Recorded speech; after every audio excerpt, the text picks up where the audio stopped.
To be honest with you, I noticed that there are actually only 3 reasons why we feel something in the body.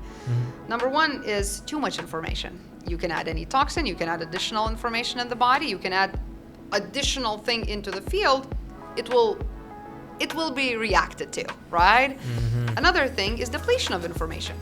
When we take something out, we don't have an organ, we deplete ourselves in the certain relationship, any type of information is missing from the field, body will react. And the hijacked information, where trauma, any certain energetic interactions, right? Anything like that, those 3 things, they will leave the signature in your system.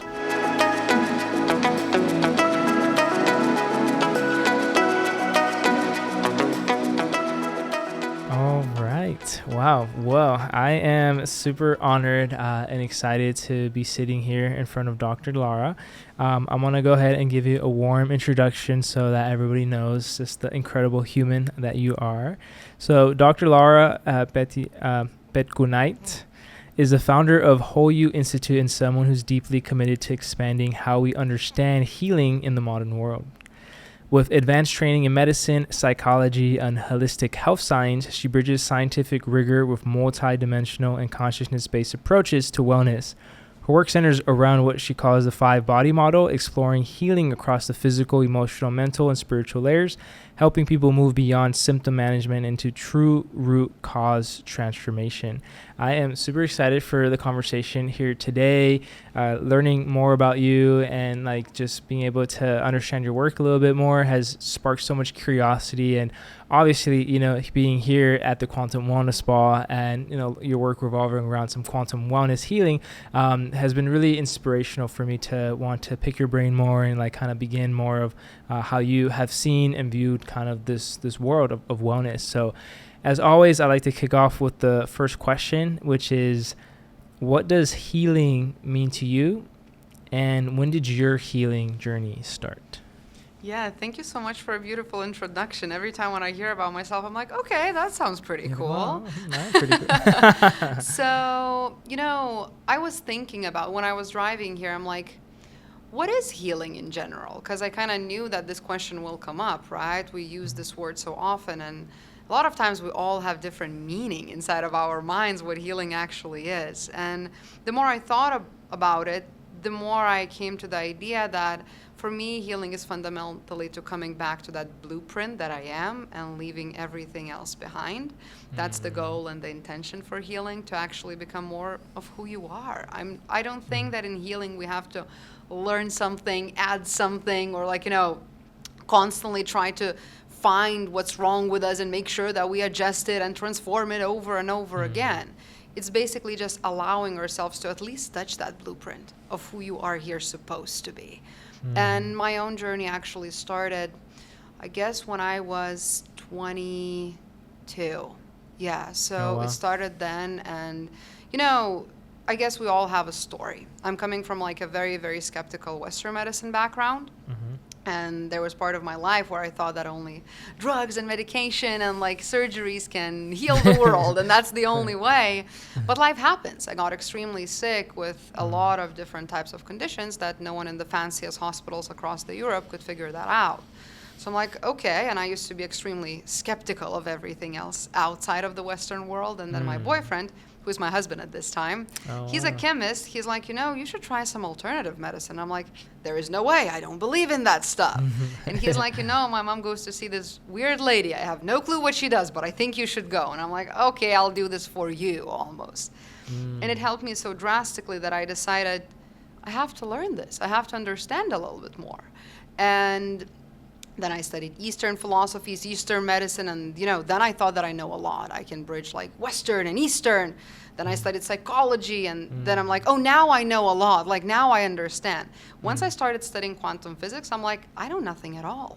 Absolutely nothing. Oh, wow. And that was actually the place where I started helping people. And then I added a layer of natural medicine. And right now, I have 7 academical degrees. I have an honor to teach other doctors and other practitioners and people who are coming from Western or Eastern or psychology standpoint, and actually show them the multidimensionality of it all. So Wow. the journey was there, but it's so worth it. Yeah, absolutely. That's so curious, and thank you for sharing. And I feel it's really relatable in terms of we sometimes our upbringing, a lot of times, right? The system teaches us, a certain way of what how recovery and healing can look like under Western paradigms, and at times it's our own independent curiosity that can lead us to things like Eastern medicine or other types of healing modalities and wellness. And so with that being said, I wanted to explore a little bit more, just kind of like on your story in terms of like what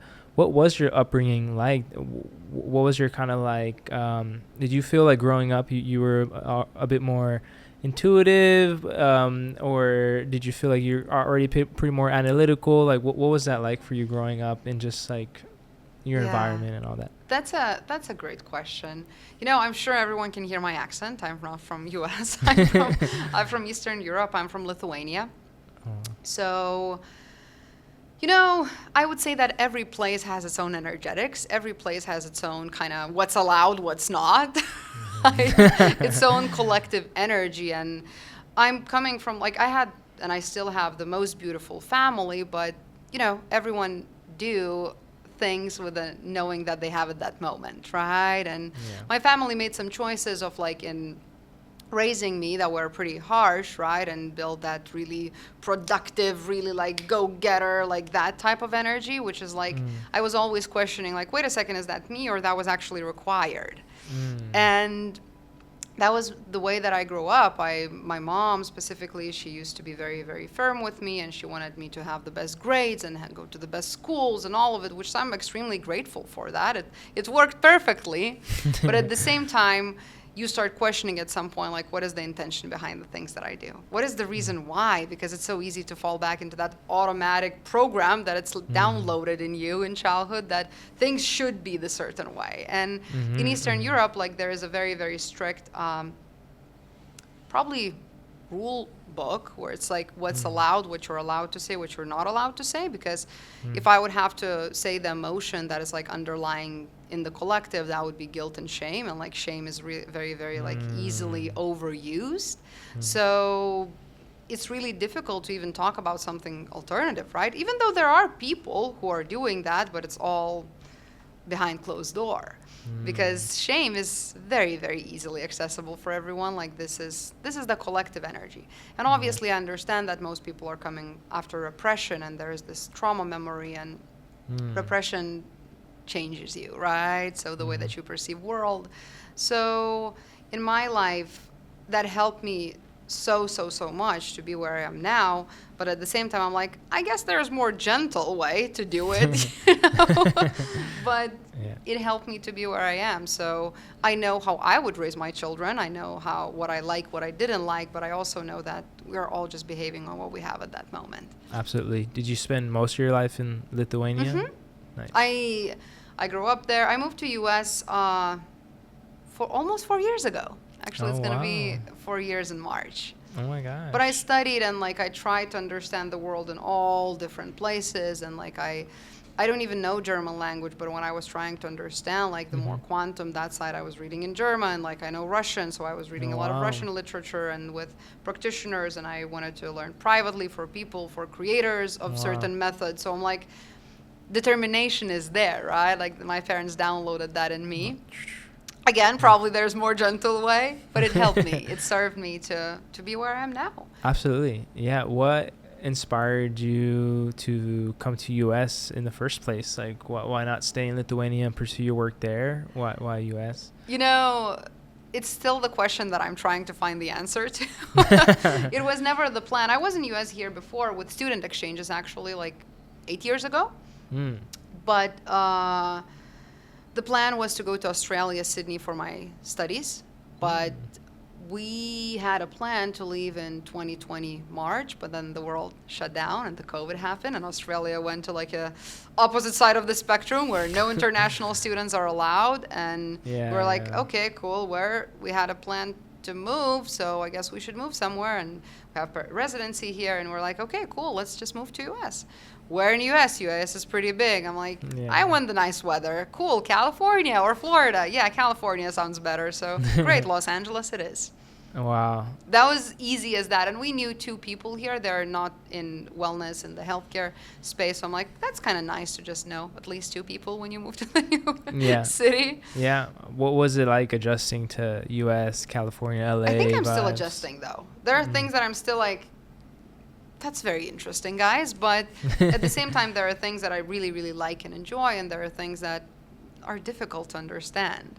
Yeah. I really love the freedom that you can hit here, especially when you're coming from the space where, you know, your outfit, the way that you talk, what you say, like it's very, very, like always judged, let's say, or at least like evaluated.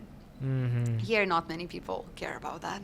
Yeah. And that's kind of nice. Yeah. It's a little bit more loose, you know, a bit more opportunity for expression, which is, I think, valuable, you know, in itself. And so it definitely is. I wanted to click a couple of steps back because I'm really curious. I know you mentioned when you were 22, you got sick, and that one of the things that really was, you know, transformational for you was seeing this alternative medicine, you know, lady. Can you share more about that? Like what exactly kind of happened in that experience? What were some of the, you know, you could say healing that was occurring in that way that really it sounded like it pivoted you to a whole different direction in your life and pursuit? You know, it almost felt like the new layer of perception opened, right? Because when you're coming with this very kind of strict belief that things should be done this certain way, everything outside of that, like this is how our mind operates, right? Like every time when someone proposes the idea to you that it's outside of your mind box, you're like, that's nonsense. Like there is no way. Yeah. Our psyche very easily can bend reality, like in whatever way it wants. So I came very, very skeptical, and I'm like, there is no way. But I think the main transformative point was to actually understand that it's like, what if there is nothing wrong with what you're experiencing? Because we have a tendency to like, you know, oh, if there is a pain, if there is any kind of discomfort, if there is any type of diagnosis, that's wrong. We have to fix that right now. But understanding and looking from that standpoint that it's like, what if it's actually very, very intelligent sequence that's happening there, and you're just catching that at the phase that you really don't like. But there are still phases in every development, in every disease, in every condition, like in everything in life. It moves in phases and stages. And usually we catch the condition in the stage that it's extremely uncomfortable. And then, you know, what I see over and over again in Western medicine, we start to treat that too late, right? When it's already on the side of the spectrum. There are other people that start to heal something that it's not even fully developed way too early. That's damaging too, because you don't even know where intelligence wanted to go. And you just try to fix something that probably would have just solved itself very, very easily. And I think that was the most pivotal point for me to understand, like, wait a second, just because I'm experiencing pain or discomfort, what if it's not wrong? And that opened like Pandora box for my own philosophy and how I started understanding the human body and the complexity of it. Because we see too much oversimplified information, especially in the mainstream media, but I guess like we all know the reasons for that. It sells, it clicks, and all of that. But there's sometimes too much simplification that it becomes too far from the truth. Human system is extremely complex from whatever angle you look at it. And you know, as I always say, human system, especially physical or emotional bodies, they don't have many ways to communicate with you. I can have a peak of anxiety today, and different entry points of that would really determine the healing or the treatment that I need. I can feel anxious because I'm having this interview. I can feel anxious because my best friend passed away 5 years ago on this day, my body remembers. I had a client interaction that I didn't like. Anxiety can be there. I had a dinner that didn't sit well in my body. Anxiety can be there. And I can name you another million entry points for one symptom. And a lot of times we catch the result and we're like, we have to treat it. We have to make sure that it's like we are moving that result. Well, it's the result. If you managing the result, you will be constantly doing that. Absolutely.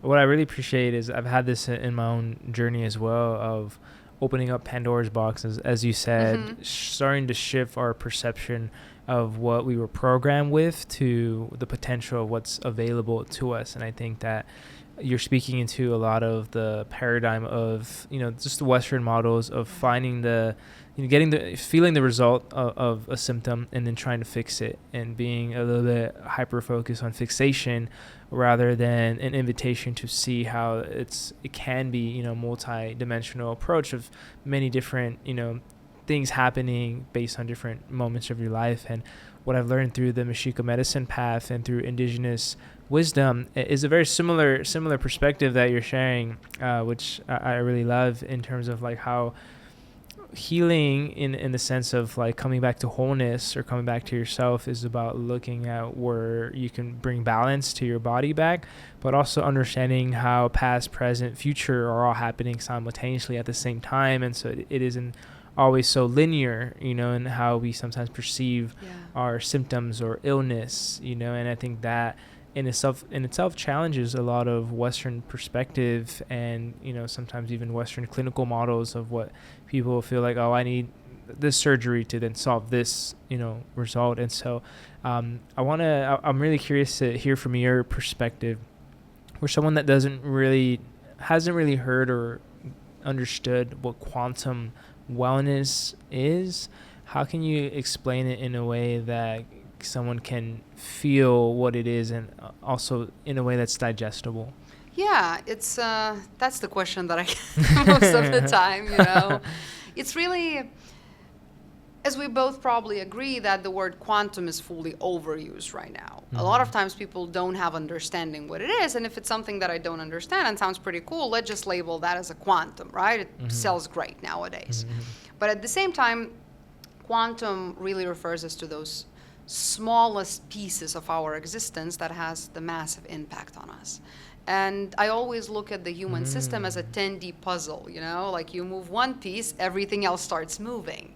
And we have to know what we're moving. And you can find those pieces only on the physics quantum layer of the human existence.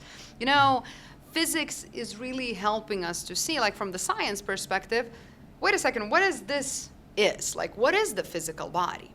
And every physical cell is electric. Sometimes you touch something, you can feel the electricity.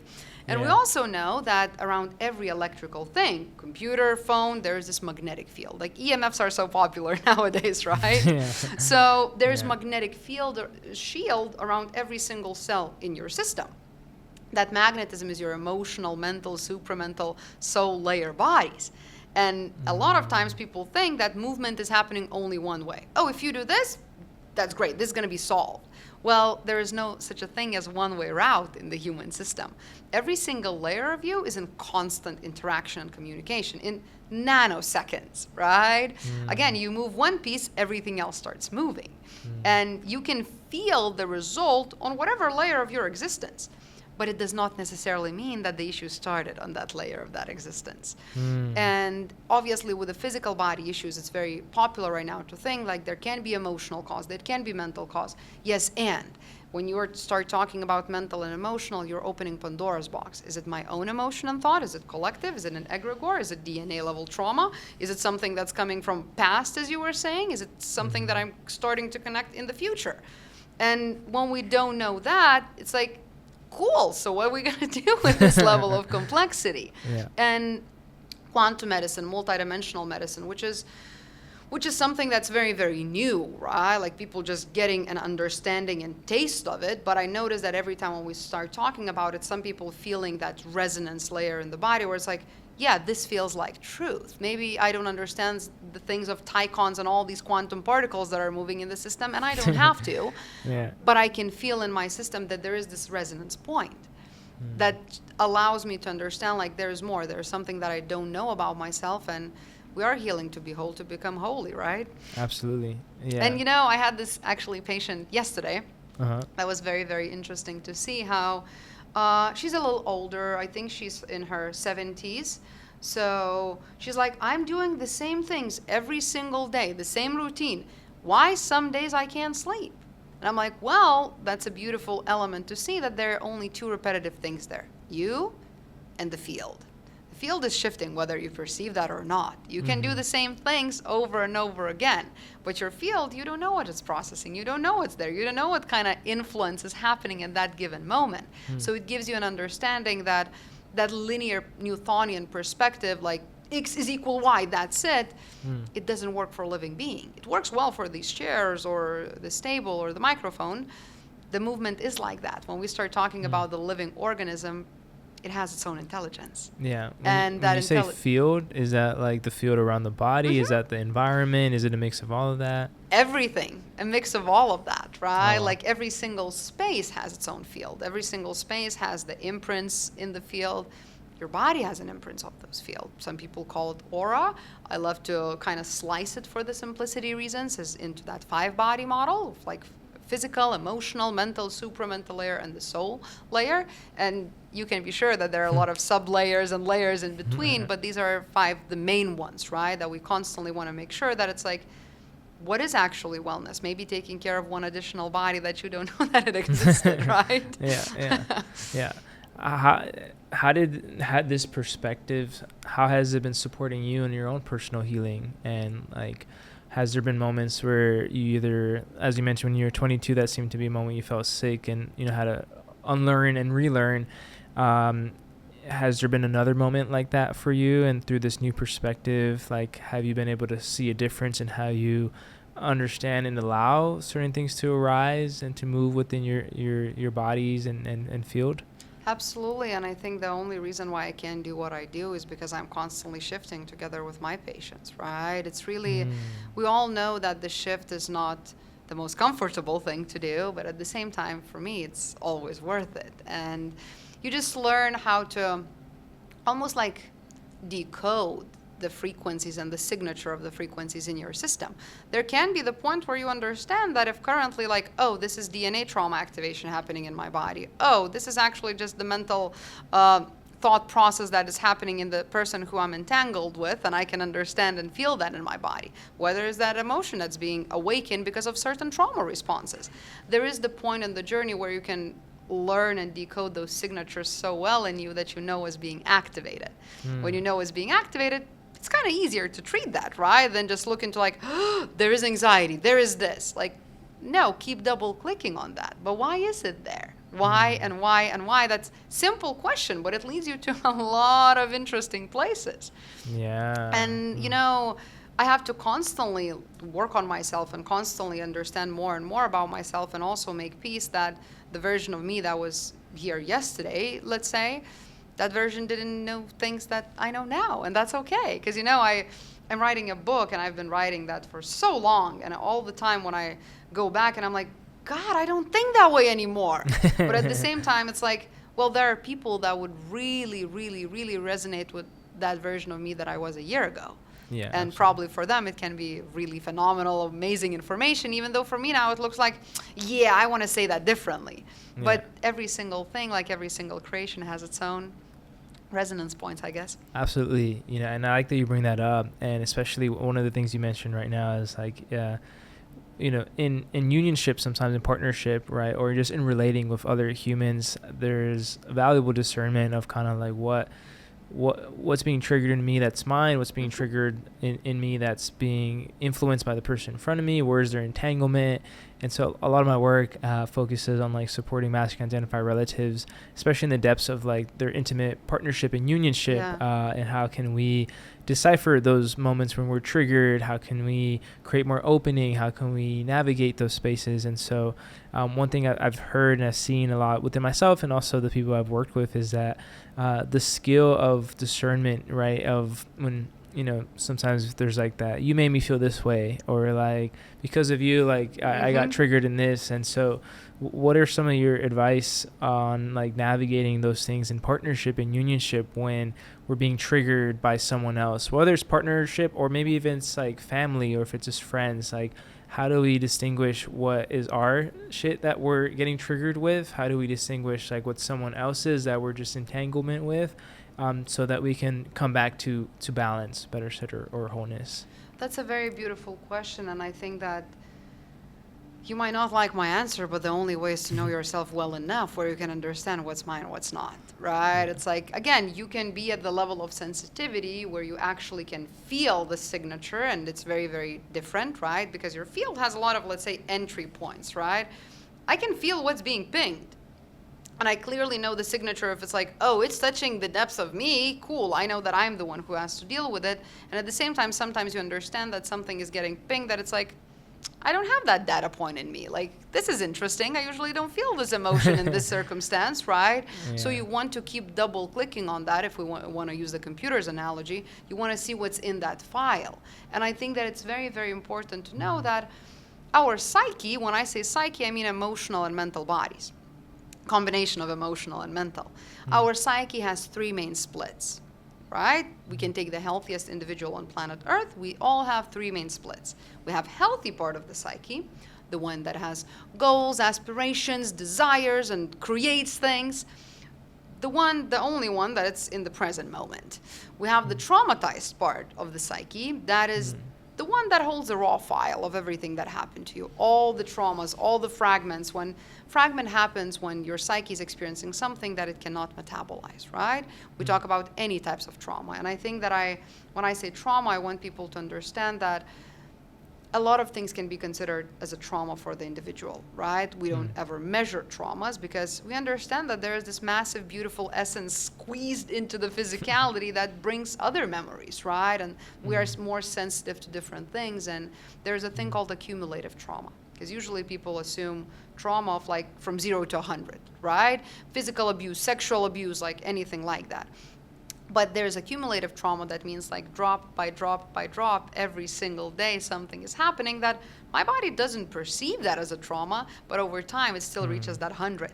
And then the fragmentation happens. And there's one big difference. From 0 to 100 trauma, it has huge emotional charge. Fear, anger, that allows you to get yourself out of that situation. That electricity, emotional magnetism is allowing you to get yourself out of there. Accumulative trauma doesn't have that. So you are staying in that constant re-traumatization, drop by drop by drop, and that traumatized part of the psyche holds all of that. And then we have survival part of the psyche, the one that has only one job, to make sure that you are not getting traumatized again. And depending on the traumas and the events that you experienced, your survival part of the psyche will adjust. Imagine if we have someone who has a lot of trauma related with disappointment, right? Their disappointment cup is too full.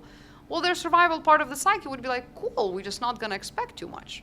We can have someone who's shows up as a cynical, then it's like, yeah, I don't believe in that. Yeah, I don't want that. And then you understand that it's like, it is a protective mechanism.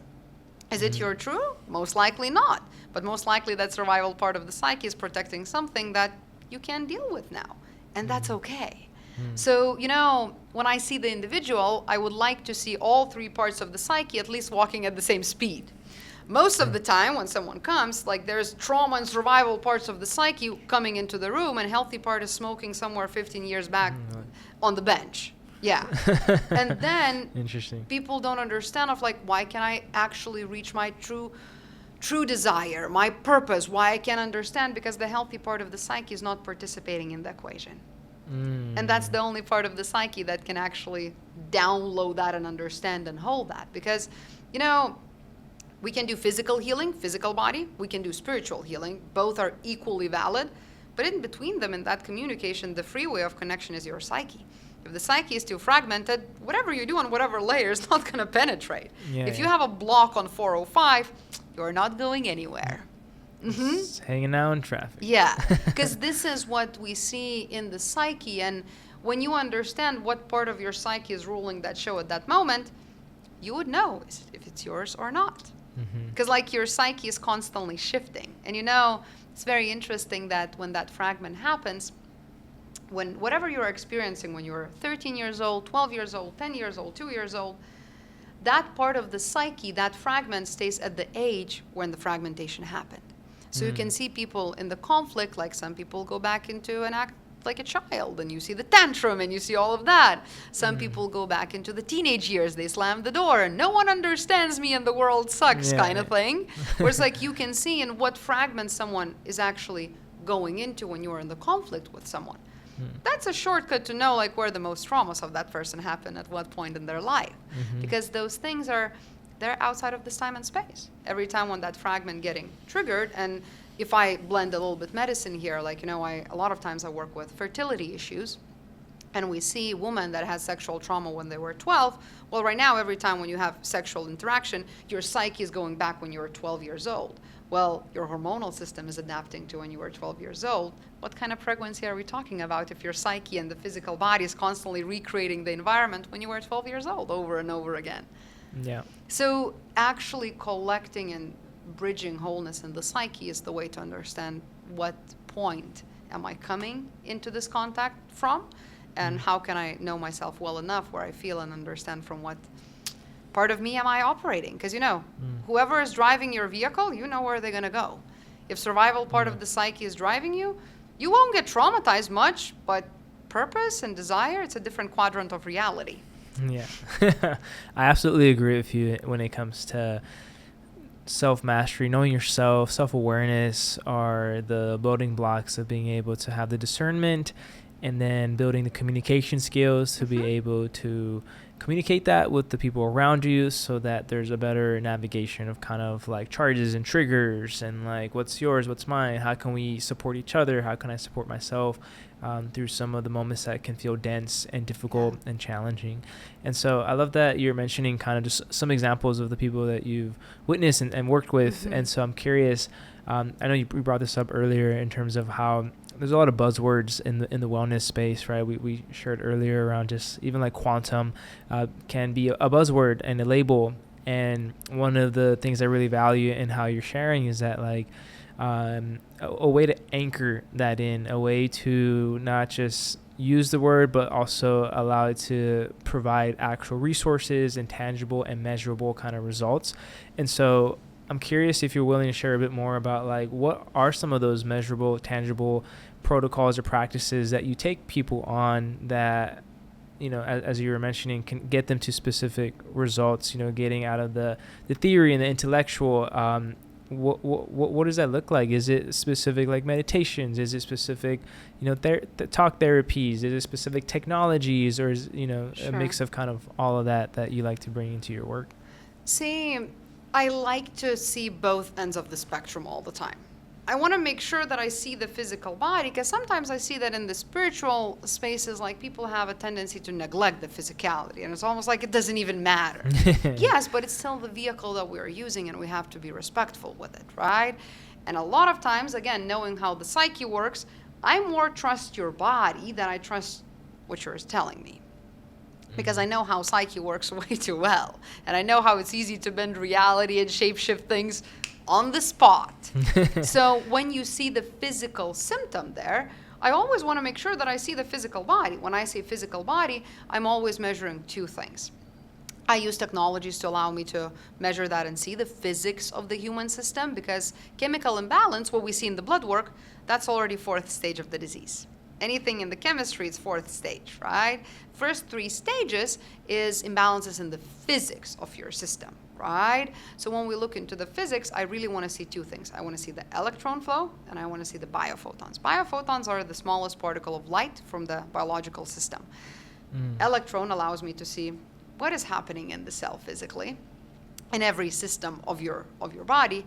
Photons allow me to see what's happening on the emotional, mental, supramental layers, and understand what kind of movement is happening there. Because trust me, if the issue is stemming from your DNA level trauma that your grandparents had, or the issue stemming from your own trauma, or from your own emotion, or from the relationship, there is a different movement in your system. Learning how all the particles move in the system, and keeping in mind that every single system moves differently, it's the most beautiful scientific experiment I ever done. But, you constantly learn with every single person. Because, trust me, people don't find me when they feel well. Usually, if they feel a little worse, they go to see the doctor. They usually find me like as a last resort, right? Where it's like, okay, I tried every single thing and I still have no clue, and this is something that I'm constantly experiencing. So I have to bring that multidimensionality to see on what layer is that actually hanging out, and what we can do with it. So I always want to measure that. And to be honest with you, I noticed that there are actually only three reasons why we feel something in the body. Number one is too much information. You can add any toxin, you can add additional information in the body, you can add additional thing into the field, it will be reacted to, right? Another thing is depletion of information. When we take something out, we don't have an organ, we deplete ourselves in the certain relationship, any type of information is missing from the field, body will react. And the hijacked information, where trauma, any certain energetic interactions, right? Anything like that, those three things, they will leave the signature in your system. A lot of times when people see me, they have all three of those options just in different layers of their existence. Like, one layer is hijacked, another layer has too much information, another layer is fully depleted. Yeah. So my job is to find cool, how can we bring that new and healthy information in your system? I do work with direct spectrum frequency medicine that I had to develop because scalar frequency, a lot of times in the quantum field, the scalar frequency is used. Scalar frequency acts like a wave, right? Scalar wave. But imagine it's like being by the ocean and feeling the wind. While you're in that moment, you feel it. Mm-hmm. When the moment passes, you're like, okay, cool. Well, now I'm hot again. I don't feel anything. Yeah. Scalar wave has a tendency to flush our system with frequencies, but don't stay in it. Some people, they resonate with a certain frequency that was there, and they really can catch it. Most people just feel the wave. So I have to work with a direct spectrum frequency medicine, which is, how can I provide the information that your liver segment needs directly to the liver? And when I say frequency medicine, usually people have this association. So high vibe, right? We're elevating the frequency of my liver.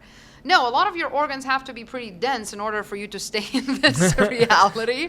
They have to be dense. Yeah. And for example, liver has 78 segments. In one segment, you have from 500 to 1500 frequencies in the physicality. So imagine amount of numbers. If we dive into the emotional layer of the liver, we have from 15,000 to 30,000 frequencies in one segment, in each segment of 78 segments. When we dive into the mental field of the liver, we have millions of thousands of frequencies in one segment in your liver. So when people say that it's we just have to elevate the frequency, I'm always like, sure thing. Yes, this is what we're doing. But when you start seeing the whole system of we are a collection of the data points. And if there's something hijacked, depleted, too much in certain areas of your system, you will feel it. Whether you're going to feel that emotionally, whether you're going to feel that mentally or physically, whatever system chooses is the most energetically efficient way. There is no mistakes there. We have to understand that. It's more intelligent than all of us together. The system is running in the most genius level. What we can access right now is still, I believe it's just the one fraction of it. We still see 4% of reality. And thank God, it would be pretty difficult to process everything if you would start perceiving even more. Absolutely, yeah. But when you start seeing human system like that and looking for the specific organ, specific layer, because every single organ of yours has these 5 bodies. We know what emotion is there in every organ, what kind of mental patterns you would see there. And you can see that it goes both ways. For example, let's take endocrine system, right? Hormonal system. Physically, we know what it entails. Emotionally, hormonal system is very much related, obviously, with connection, right? People know with intimacy, with connection, with feeling loved. Mentally and energetically, it usually represents our relationships. So when we have someone who's in a relationship that's very draining, if you don't deal with that, there is a matter of time when your endocrine system and your hormonal system can start showing on the lab that your testosterone or estrogen or progesterone is off. So we have to see from what way we want to treat that. And every single system, and I'm just giving you a very, very simple example. We can write a dissertation on emotional field of the endocrine system, right? But every single system has its own 5 layers and 5 bodies and how they interact. Sometimes people come and they think that all the issues that they're experiencing is stemming from these herpes virus that they got, right? Well, you see that when you're looking into the system, no, most likely there is this mental fragmentation of the judgment that you're experiencing in your childhood, and that makes sense why your liver is reacting that way to the herpes virus then, but they're not available for that information. But what I notice, the healthier the physical body becomes, because I can still treat the physical body only, and the healthier physical body becomes, next time when that person comes back and they're like, but I have a question, why would that virus stick to me that long? But I have a question, why would that actually repeat itself? And I notice that the more healthier physical body becomes, the more we are able to be in those higher layers that can hold even more information about us. So we can go through whatever route we want, but in order to perceive wholeness, we have to see the whole system from, in my opinion, from the physics lens. Chemistry is valuable, structure is valuable, every single modality has its own place and time.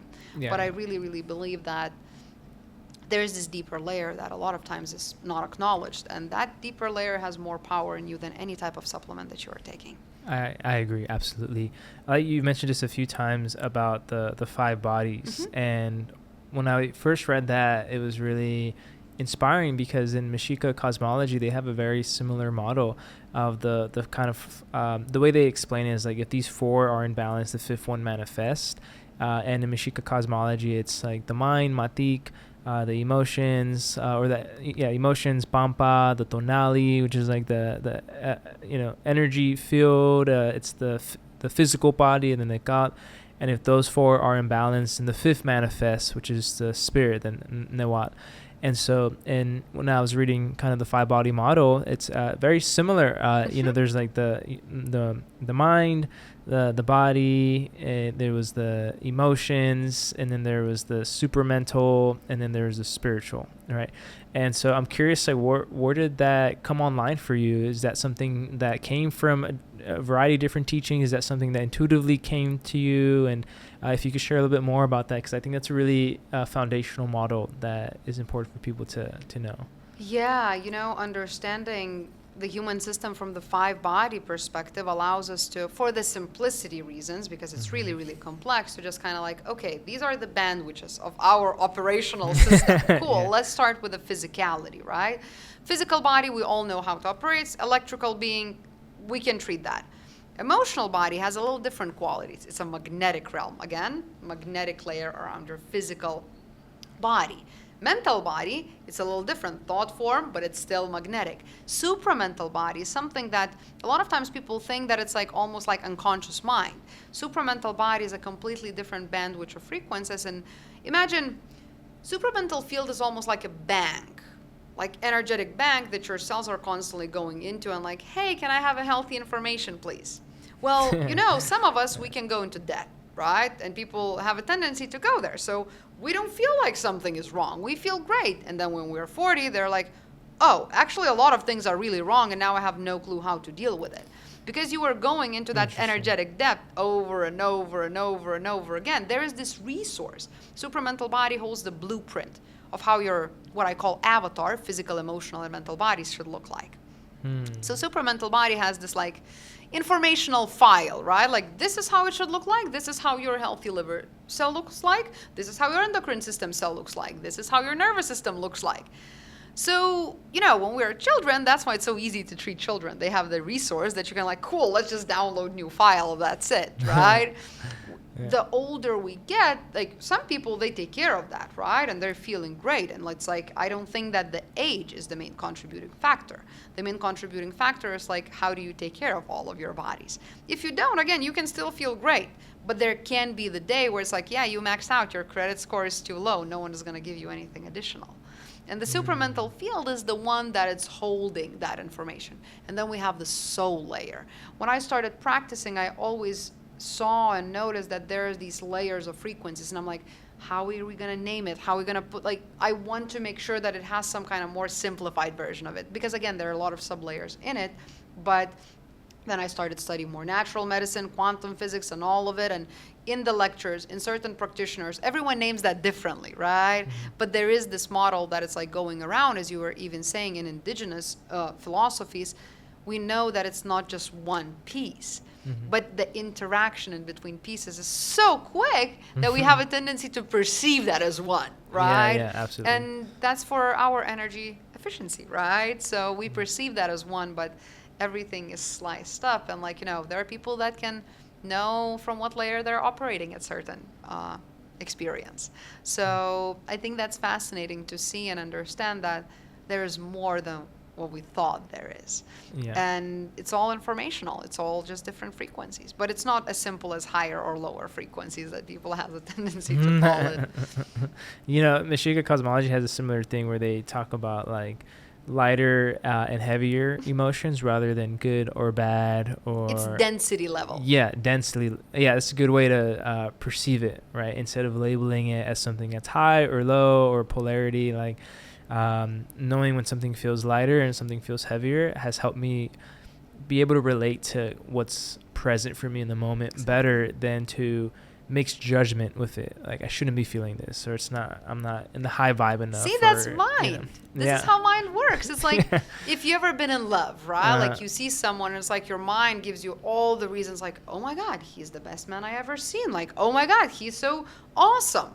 Well, the second when you break up, your mind is like, wait a second, why are we even together? Like, I don't like this at all. Yeah. Your mind is there to preserve the emotion that you're feeling. Whatever emotion is there in the moment, your mind will double up on that. It kind of works like AI. Like, when people talk about AI, I'm like, that's a representation of how our mind works. You feed it, doesn't matter if it's true or not, it runs with it. And like, until you stop it, it keeps creating you scenarios and elements all on top. Yeah. But the first question that we should ask is like, wait a second, is that even true at this moment? And this is how our mind works. And some people, after certain experiences, instead of having that vertical alignment of all 5 bodies on top of each other that we would like to have, certain experiences create horizontal misalignment. And then every single body of yours starts living its own different life. And you start seeing, like, the main symptom of that is like whatever modality you use, it does not penetrate into other layers of your existence. Because that vertical alignment has to be recreated in order for someone to feel that natural flow. And a lot of traumas, a lot of experiences can put us like this. And then communication is, it's not broken, but the communication is really hijacked at that moment. And every single body develops its own way to, like, run through life. And every single body has different preferences, density levels, movement levels. Mentally we can be in Fiji Island if we want right now, and it's like, oh, I can imagine myself sipping the coconut. Well, physically I would have to go to LAX and take a 10-hour flight and then unpack and then go there. Physical body doesn't move as quickly as your mind. Right. But you can be sure that it's always trying to match it. So if you're constantly in your mind like this in 5 different dimensions simultaneously, it's very difficult for physical body to follow that. And you can feel like there's a limitation, there's something, but like, no, vertical alignment is necessary for all the layers of you. Communicate in the healthiest way possible. Because as much as you were saying, like, we have to learn how to communicate and express ourselves to others, equally that communication happens in every single nanosecond in your layers of your bodies. And that communication can actually need the repair sometimes. Absolutely. I know you mentioned that oftentimes people come to you as like a last resort when they've tried all the modalities that they believe were supposed to work, right? For the people listening right now, what are some preventative practices that people can start doing so they don't have to wait till a last resort? Or what would you recommend as like some quote unquote like beginner practices, whether that's for self-awareness or to maybe just better understand the 5 models a little bit better for themselves? What are some things that people can do now to start with hopefully prevention and also maybe help with self-awareness? I always think that it's very, very good for us to know the baseline where we're starting, right? If resources allow to go and assess and see where I am, that's the best way, right? If not, try to slice yourself in 5 layers and see, like, okay, what my physical body wants right now. Well, what is my because you become like a mediator, right? In between all of the bodies. I'm like, okay, guys, like, we have all these 5 children here, and how do we make sure that we do what's the most beneficial for all of us, for the highest good of all, So it's really trying to see what different layers of you actually require in that moment. And you might notice that you start experiencing that multidimensionality in real time. When your mind is telling you one thing, your body's telling you another thing, and your emotion is completely out of the space, and your soul feels like it's outside of this realm at all. And it's like, there's so much information there flowing through you over and over again. So just trying to tune in different layers of you and be like, okay, how can I support that layer? Because know that once you start going there, you have additional things to work on yourself, right? Meaning, like, as you brush your teeth, like, some people treat their soul like that. It's non-negotiable. Every single day I'll spend time with my soul. Some people have non-negotiables to make sure that they write a journal, right? And dump their mind to make sure that the space is more clean. Yeah. Some people do emotional healing all the time. Some people make sure that their physical body is on point. But my recommendation is to always, like, make sure and check in that they're all also in a good communication with each other. Because if not, they're going to live their own little lives. Yeah. And you want them to be in communication and in contact. Absolutely. I think harmony and balance is key. And as you're kind of sharing it, I feel like there's a lot of opportunity for people who maybe feel like they're a bit too heady. There's opportunity for them to kind of like be in their body a little bit more, work with different kind of areas. But we want to see, right, like why are you spending so much time in your head? There can be million reasons for that. There can be survival psyche elements there. There can be that the trauma cup is too full. There can be that the healthy part of the psyche is lost. There can be that the physical body is not the pleasant space for you to hang out in. So naturally we're going to the mind. There can be that emotional cup is too full. There can be so many reasons why it's actually happening. And if you can actually understand, like, what would be the reason for me to always spend time in my psyche, in my mind, when life is happening here and your psyche is not present moment wired? So it's my recommendation is to always try and see, and a lot of times we need other people's help there, right? It's difficult to see ourselves. But if you can find someone who can help you with that, like, you have to find the reasons for that, because sometimes liver inflammation can be the reason for that, right? The mental liver field usually presents ADD, ADHD type of symptoms too. So we don't know where it's starting. It can be starting in the physicality. It can be some DNA level trauma activations, right? Yeah. It can be so many things. And if you find that, and a lot of times it's a combination of things. I don't like saying the root cause. When someone says, like, what is the root cause? Well, there's a pie chart that you see in Excel and a lot of things that are contributing to it. And they usually play with each other very, very well for you to feel what you're feeling. But to think that there's just one thing that you're going to find and you're going to solve it and life is going to be perfect. Is not how healing works. It's a key in the keyhole. Everything has to be ideal in the space for you to move it and open the door. Yeah, that makes sense. And a lot of times my job is to create the soil where someone's field can actually land those modalities and practices that they're doing. It's, some people do so much for themselves, but they don't feel any difference with it. And then the question is like, but why don't I? Because it works for every single person, and then people have a tendency to like go into the self-blame cycle of like, oh, something is wrong, like I cannot even enjoy the meditation, like I cannot stop my mind in the meditation, and then I go and do IV, I still feel terrible, and all these things of like, just start asking yourself a question. Most likely there is a reason. You can be sure that there is nothing random. There are two layers of it. There's like vertical layer of information, which is like information, data points flowing into you, and there is this horizontal pool of like, from all the billions, trillions of data points that I could be aware now, why is this one that I'm aware of? And there's always a why. Most likely you won't know the why at that moment, but you can be sure that there is a why. There's no random symptom in the human system. The energetic economy of the human system wouldn't allow us to have like just some random pains and aches here and there. Yeah. Why would that happen? It's a genius level system. So there is the reason. But again, to find that reason, sometimes it's a journey and it takes you on the healing path. I absolutely agree. Having an observer, someone that I could see from the outside to help support and maybe guide, I think is so important. Sometimes when we're in it, it's hard to see kind of outside of it. And zoom out perspective, right? Absolutely. And one of the things that I was reading on your website that made me curious, and I'd love to hear a little bit more, is you mentioned something about like frequency-informed assessment technology and protocols designed to support the body in thoughtful and exploratory ways. Can you share more about what those assessments like look like and how it could support someone in getting more self-awareness of understanding kind of like what is happening, whether it's aches, pains, diseases, inflammation, etc.? Yeah, and this is when I say like frequency-informed assessment, like we are measuring all these little frequencies in every single organ of your system.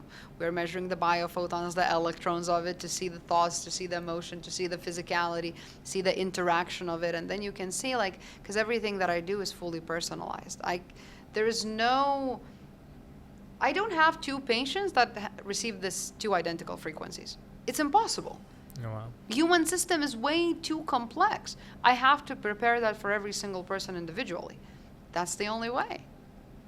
It's like, that's the only way, because if you think about it, how is it possible that suggested serving size of this supplement is the same for me, for you, for my mom, for my grandpa, for your grandpa, for his grandmother, like different ages, different genders, different hormonal concentrations, different immunity levels, and we're all taking 2 pills. For me, it always was like, that's interesting.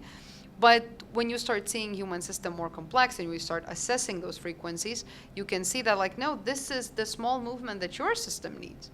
And my goal is to never keep people coming back. I'm like, if I'm seeing you all the time, it means it's not working. I don't want to see you all the time. I have too many patients. Yeah. It's like, I want to spend time with you, and usually the session is at least 2 hours. You have to know that too. There's no way that I can read you in like 7 minutes and be like, okay, cool, go. But you take some time when I want to answer to every single question that it's there, and then we create personalized frequency-informed medicine to make sure that we can start giving that information for your system, for whatever layer of your system requires that. And start seeing like what is the path to actually bring completely different information, because your cells works like a salesman. It's like every time when it has a good pitch, it just repeats that to every single person that they see, right? Sometimes it works, sometimes it doesn't. Who cares, right? It's the most energy efficient way. So it's really mitosis in biology is really what bounds us with that, right? Every cell is just replicating itself. You have new liver every single 8 weeks. It's like a newborn baby. Oh, wow. But if nothing changes, nothing changes. It's a copy-paste process over and over and over and over again. So if you have disease long enough, you can be sure that something didn't change. That makes sense. Yeah. One thing that, I absolutely agree. The personalization, I feel, is like what I'm noticing more and more people coming online with, of like, it's not just a one-size-fits all. We all have such an individual, unique blueprint. We need to understand how to like assess and understand and like work with.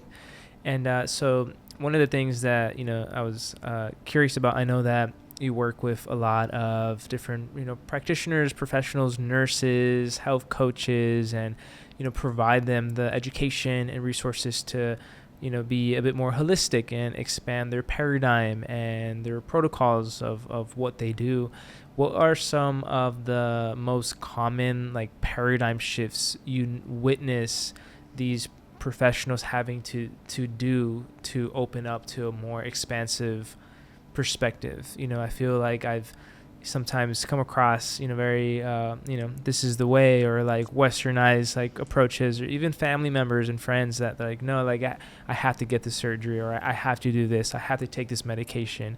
And they haven't necessarily opened up to other alternative ways of understanding how they could get to a better self-awareness and and way of healing their bodies. And so when it comes to the trainings that you offer, what are some of those paradigm shifts that you feel like are necessary and that you witness happen a lot to break out of the programming that people carry? It's necessary to learn how to shift your oculus, right? Like how can I shift the lens that I'm looking at this human being in front of me? Sometimes the Western medicine lens is the one that I'm like, cool, I need this and this, right? Sometimes you need the Eastern medicine lens. Sometimes you need psychology lens. Sometimes you need more natural lens. Sometimes you need more physics lens. Sometimes you need all of them shifting at every given moment. So I always ask this question, like, do you really think that this level of complexity can be only looked at from one angle and think that we know the whole thing? It's like, if am I looking at this microphone from this angle, like that's all that I see. But if I start moving my camera around, I start seeing like, oh, I didn't even know that there is this wire here. I didn't even know this. So this is necessary when we have a human being in front of us. And sometimes, like, yeah, I can sound like not empathetic when I say like people are just collection of data points, like, and it's true. But the empathy lens is necessary to understand that it's like, no, one lens won't work. It won't. Because we are too complex to look at us only with one lens. And learn how to shift that, introduce more information is absolutely necessity. And I never planned to, found the institute and like start doing that. I thought that I'm just going to be a normal doctor that works at the hospital and that's it. But life keeps happening and asking me to do those things, because I treat so many doctors, practitioners, like nurses, functional medicine doctors, fill the blank. And they're all like, wait a second, how do I learn this? I never thought about it. And that gave me this of like, yeah, like no one even told us in the medical school, like there is another way. And the load of information that you have to learn, like there's no time to question anything. So the time comes when you start seeing that the lens that you have is not working. It just doesn't work. For some people it does, and it will always be some people that can benefit from any lens that you put on them. Yeah. But there are some people that I'm like, one lens won't work. And that shift is necessary to understand that it will take a lot of effort. it's not easy to learn the multidimensionality of the human system, and I don't think that there is an end ever. It's like climbing to the Mount Everest, you know, like there will be pit spots, you climb, then you hang out with other climbers, and then when you feel ready to start climbing again, you're like, cool, let's go again. Yeah. It's like there's no end. Yeah. I think it's important, especially when you talk about, like, you know, when people go through medical school, there's so much you have to learn and just study that, like you mentioned, there isn't a lot of space to question. And when you do arrive eventually to having the space to question and realize that the model that I'm working with maybe is a bit limiting and I need to expand kind of my perspective, is an opportunity to start to shift the way that we originally were taught or understood how we facilitate our, you know, services, modalities, whatever it is. With that being said, you did mention this when it comes to the, you know, visionary aspect of bringing the Whole You Institute online. Can you share more about how that even came to existence? You mentioned that you originally didn't plan to like bring it into existence, but it did.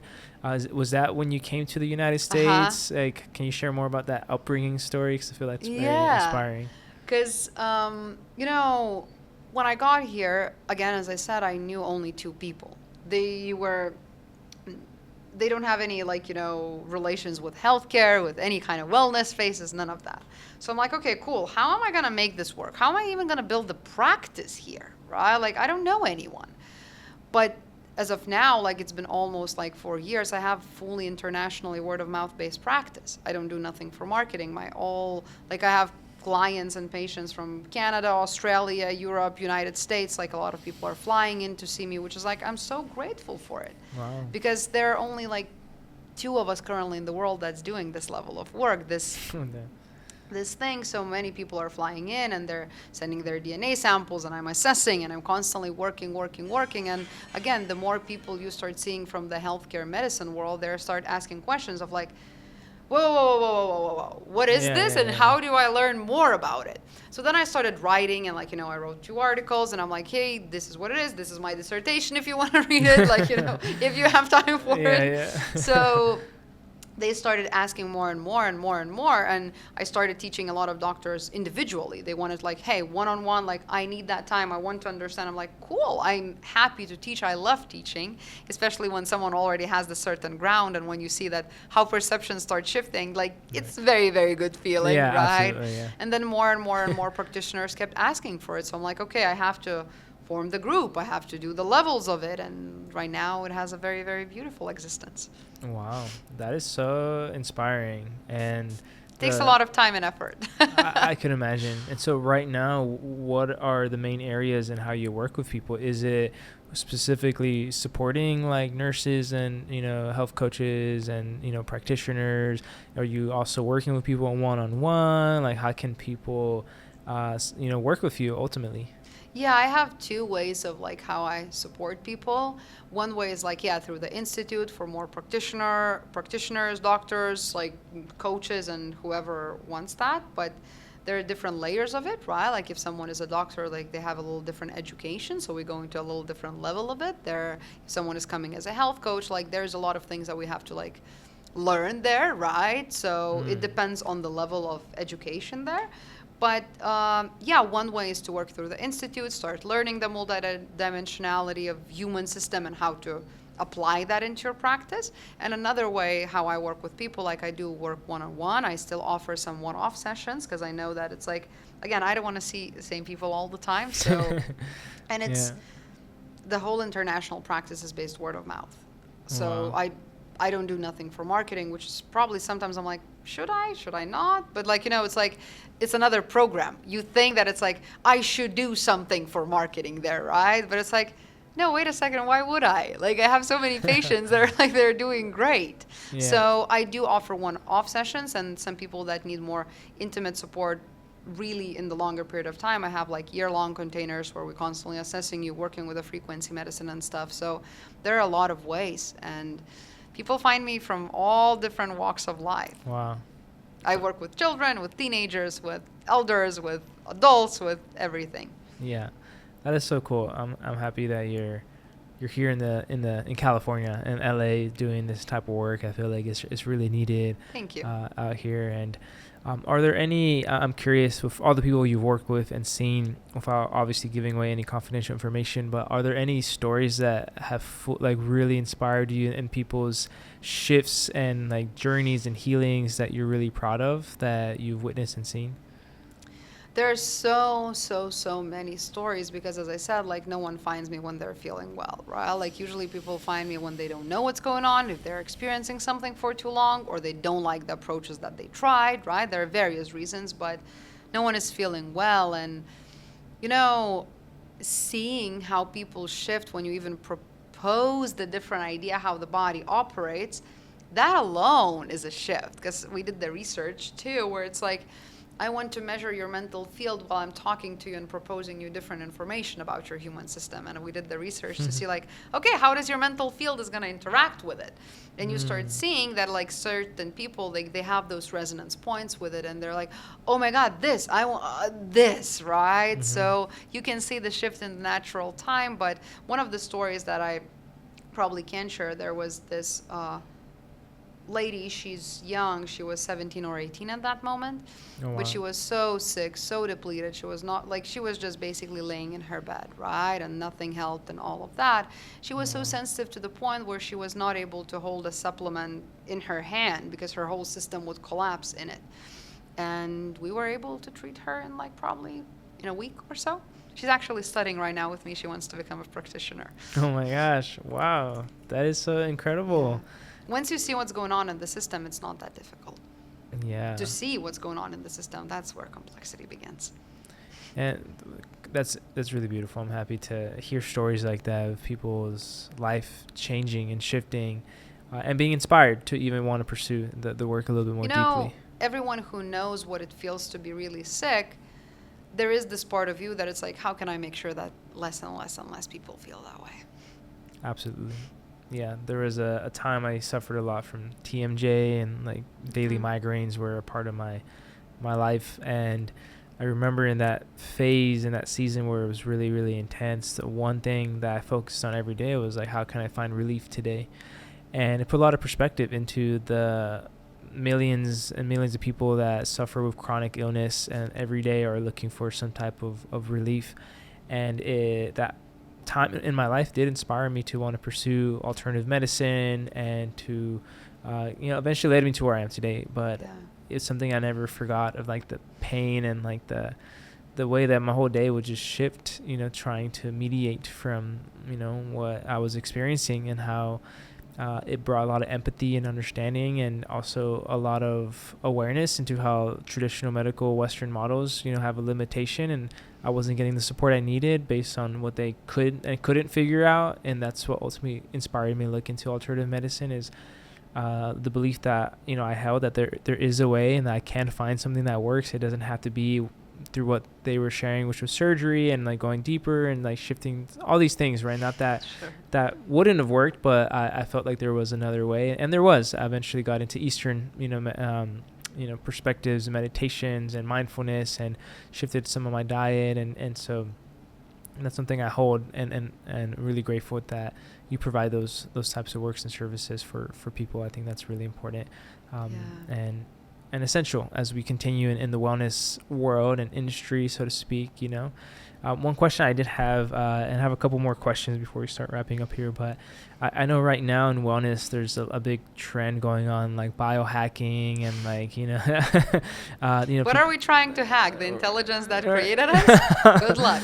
Right, and like and we talked about like buzzwords, right? And so I'm curious, like what are some, I think, important perspectives for people to have when they're starting to get exposed to this idea of biohacking and like self-improvement? When does it become like escapism? When does it become disassociation? And where does the grounding have to be met for us to start to be aware of like, oh, actually what I'm pursuing isn't actually bringing me to wholeness or balance?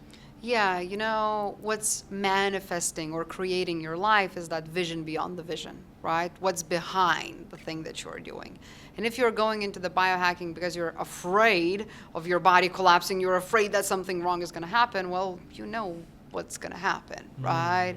If you're coming out of love, most likely you don't need those 15 tools in your morning routine to spend 3 hours to make sure that you can function.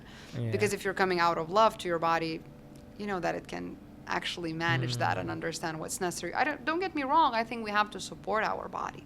But at the same time, don't think that what works for someone who's 45 years old male is going to work for a 13-year-old woman.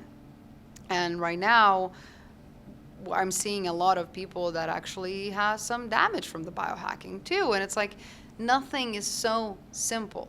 Everything costs something, not financially, but energetically, there is a cost for everything. You jump into the cold plunge, can work, can be really, really great for your nervous system. It can be upregulating, can really, really give you impulses that you desire or your system would benefit from.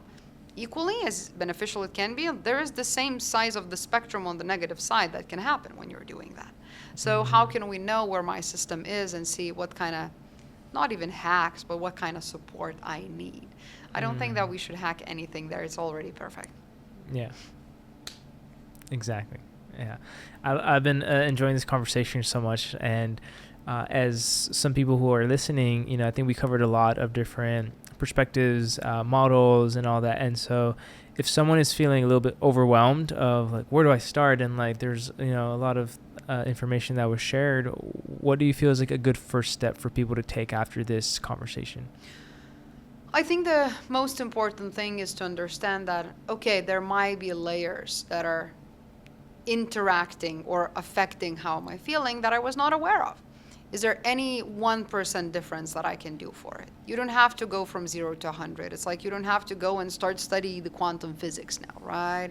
But what is that like small 1%, like, you know, spiritual chiropractics that you can do of like, what if I would make a decision from what my emotional body would benefit the most from? And what if I would make the decision when I quiet my mind, right? So the most important thing is self-awareness, but self-awareness is not equal to change. And there is this awkward stage between awareness and the change where, cool, now I'm aware of my patterns and it didn't change yet.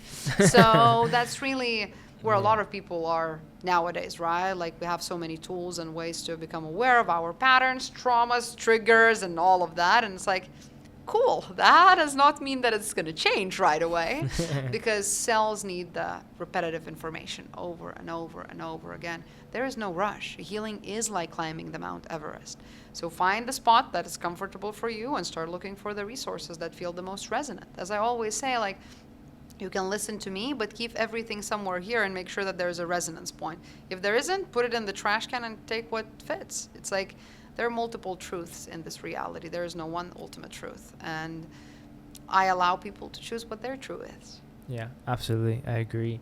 And with that being said, last question I have here for you is, what's a message you have for the younger generations? As I'm technically Gen Z, shout out to Gen Zers. I have a younger sister who's 25, about to turn 25. And I've been very inspired to want to keep supporting younger generations as we have more access, even with AI and just all the stuff that's happening. And so what's a message you have for all of us and all of the youngers who are pursuing and starting to get more involved in their own personal healing and wellness journeys? It's very, very important not to make healing your full-time job. Life is happening here and now. Because it's very, very easy in the healing world to be like, no, once I heal this pattern, once I heal this, once I stop reacting this way, like then I would start living this certain way. Life is here, like, and the present moment focus is necessary because with the healing, it's very, very easy to move to the past or to the future, right? When, if, what happened and all of that, but to actually collect yourself back into the presence and make the choice from there, it's like it's the healthiest thing that you can do for yourself. Oh, I love that. Be here now. That's where sounds very simple, right? Not that easy sometimes, but I think it's necessary. And do whatever it takes for you to make sure that you can be present and more vertically aligned with whatever your purpose and your design, your blueprint is. Because no one else has the blueprint like you do. No one has the same bank, the same informations of the cells. No one has the same patterns, and not even siblings have the same parents. Like, I don't know if you heard and thought about that ever, but economical situation, the order of the children, all these things affect us, and not even siblings have the same parents. Like, there's no one else like you, and knowing who you are, that's the biggest asset. Yeah, I agree. I've had those moments with my sister where I got to understand the dichotomy of like her experience growing up and then my experience growing up with my parents, and all the, you know, variables that made our experience completely different. And some obviously like we could relate, but it helped me understand her. Like, yeah, like the parents I experienced weren't the parents that you experienced, even though we're not that far apart. Yeah, there were so many circumstances that everything affects everything. Absolutely. Yeah. Dr. Lara, it's been such a pleasure to have you on the show. Likewise. Thank you so much for sharing your wisdom, for doing the work that you do. I have been deeply inspired, grateful, and truly really honored to be able to have this conversation with you, and excited to, you know, share this with the community. And for people who are interested in working with you, what's the best way to contact you, get a hold of you? Is it through the website? Is it social media? It's my website. Sweet. I think we're going to put it in the comments, right? Absolutely. Yeah, absolutely. Sweet. Well, thank you so much, and we'll hopefully have another conversation soon. My pleasure. Thank you so much for all that you do. I think we don't know how needed it is, but we have to actually listen to that calling and create what has to be created, right? So really, really grateful for the space and the conversation. Thank you.